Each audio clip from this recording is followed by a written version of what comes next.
Hi friends, please subscribe to Amravati Media and press the bell icon for more latest updates. బెడిసి కొట్టిన వ్యూహాన్నే మళ్లీ నమ్ముకున్న చంద్రబాబు రాష్ట్రంలోని ప్రజలను ఒక రకమైన భయంలోకి నెట్టి తద్వారా తాను పబ్బం గడుపుకోవాలనే విషపు ఆలోచనలు కొందరికి ఉంటాయి. నేను తప్ప మీకు గతి లేదు, మీరు బతికి బట్టకట్టాలంటే నన్ను ఆశ్రయించాల్సిందే అనే తరహా సంకేతాలు ఇవ్వడం ద్వారా ప్రజల ఆదరణను పొందవచ్చునని కొందరు నాయకులు అనుకుంటూ ఉంటారు. అచ్చంగా ఇదే అని చెప్పలేకపోయినప్పటికీ ఈ తరహా వ్యూహాలని చంద్రబాబు నాయుడు కూడా అమలు చేస్తూ ఉంటారు. తనను తాను రాష్ట్రానికి సీఈఓగా ప్రచారం చేసుకునే ఈ ముఖ్యమంత్రి చంద్రబాబు నాయుడు తాను ఆ పదవిలో ఉంటే మాత్రమే రాష్ట్రంలో అంతో ఇంతో పనులు జరుగుతాయని, తనను ఓడిస్తే అసలు రాష్ట్రం అధోగతిలోకి వెళ్ళిపోతుందనే భావన కలిగించేలాగా ప్రజల్ని భయపెట్టేలాగా వ్యవహరిస్తూ ఉంటారు. ఇప్పుడు రాజధాని అమరావతి విస్తరణ పేరిట మరో 40,000 ఎకరాలు సమీకరించడానికి కేబినెట్ ఆమోదం కూడా తెలియజేయడం, ఆ భూములను ఏ రకంగా వినియోగించబోతున్నారో, ఏ నిర్మాణాలను ప్లాన్ చేస్తున్నారో గమనిస్తే ఎవరికైనా సరే ఇదే అనుమానం కలుగుతుంది.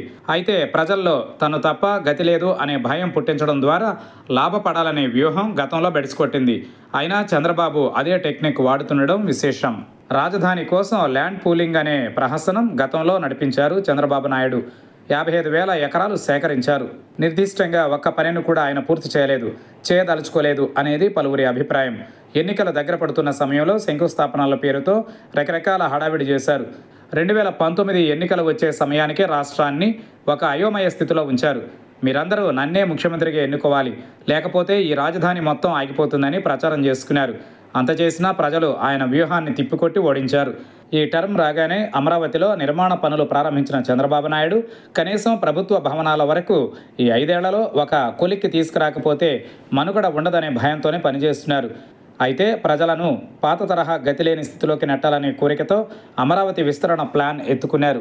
40,000 ఎకరాలను సమీకరించడం ఇప్పుడు ప్రారంభిస్తే పూర్తి అయ్యేసరికి చాలా కాలం పడుతుంది.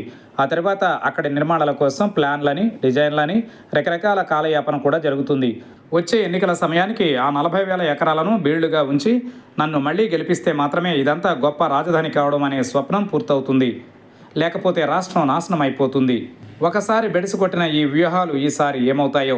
జగన్కు ప్రత్యామ్నాయంగా నమ్మితే ఆయన చంద్రబాబు అన్నట్టుగానే అమరావతిని పూర్తిగా విస్మరించిన అనుభవం ప్రజలను మరోసారి ఎలాంటి నిర్ణయానికి పురుగొల్పుతుందో మరి.